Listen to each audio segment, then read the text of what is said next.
నాటుకోడి కూర అంటే ఎంతమందికి ఇష్టం? నాకైతే చానా ఇష్టం. చేయడం చానా కష్టం అనుకుంటారు కదా! ఉడికించడం అది పెద్ద ప్రాసెస్ అని. ఒకసారి ఈ వేలో ట్రై చేయండి. చానా సింపుల్ ఉంటుంది.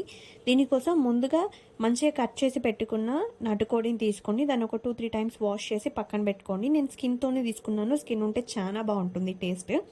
ఒక బౌల్ పెట్టి స్టవ్ పైన అందులో ఒక ఆనియన్ అలాగే ఒక 2 పచ్చిమిర్చి కట్ చేసి వేసుకున్నాను. అవి వేగాక అందులోనే కొంచెం అల్లం వెల్లుల్లి పేస్ట్ యాడ్ చేసి పచ్చి వాసన పోయేంత వరకు కూడా వేయించుకున్నాను.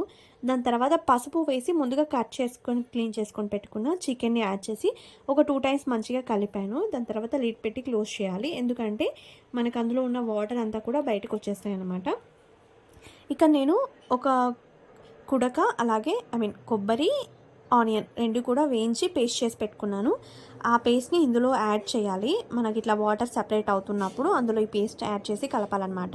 ఎందుకంటే ఇది యాడ్ చేయడం వల్ల మనకు కొంచెం గ్రేవీ వస్తుంది. మరి ముక్క ఫ్రైలాగా కాకుండా కొంచెం గ్రేవీ ఉంటే బావుంటుందనేసి. సో, దాని తర్వాత మళ్ళీ లిడ్ పెట్టి క్లోజ్ చేసి ఒక 5 మినిట్స్ ఉడికాక దాని తర్వాత టేస్ట్‌కి సరిపడా కారం యాడ్ చేసుకోండి. కారం ముక్కలకి పట్టేలాగా మంచిగా కలిపి ఒక 5 నిమిషాలు ఉడికించాలి. కారం మంచిగా పట్టిందన్నప్పుడు ఇలాగ ఆయిల్ సెపరేట్ అవుతున్నప్పుడు ఇందులో నేను కొంచెం సాల్ట్ టేస్ట్‌కి సరిపడా అలాగే కొంచెం కొత్తిమీర పొడి యాడ్ చేశాను. దీన్నంతటిని కూడా మళ్ళీ ఒకసారి మిక్స్ చేసుకొని ఒక 5-10 మినిట్స్ కూరనంతటిని కూడా ఉడకనివ్వాలి. మనకు కూర చూడండి ఎలాగ మంచిగుందో. మనం కొబ్బరి పేస్ట్ యాడ్ చేయడం వల్ల గ్రేవీ అయితే ఇలాగొచ్చింది. టేస్ట్ అయితే చానా బావుంది కర్రీది. ఒకసారి ఈ వేలో ట్రై చేసి చూడండి. 5 మినిట్స్ దించే ముందు 5 మినిట్స్ ఉందనంగా నేను ఇందులో ఎగ్స్ వచ్చాయన్నమాట. సో, ఆ ఎగ్స్ ముందుగా వేయకుండా 5 మినిట్స్ ముందు నేను ఆ ఎగ్స్‌ని యాడ్ చేసి మళ్ళీ ఒక 5 మినిట్స్ ఉడకనిచ్చాను. ముందుగా వేయడం వల్ల అవి పీస్ పీస్ అయిపోతాయి. సో, లాస్ట్‌లో ఏస్తే ఏంటంటే అలాగే ఉంటాయి మనకు. కర్రీ టేస్ట్ అయితే చాలా బావుంది.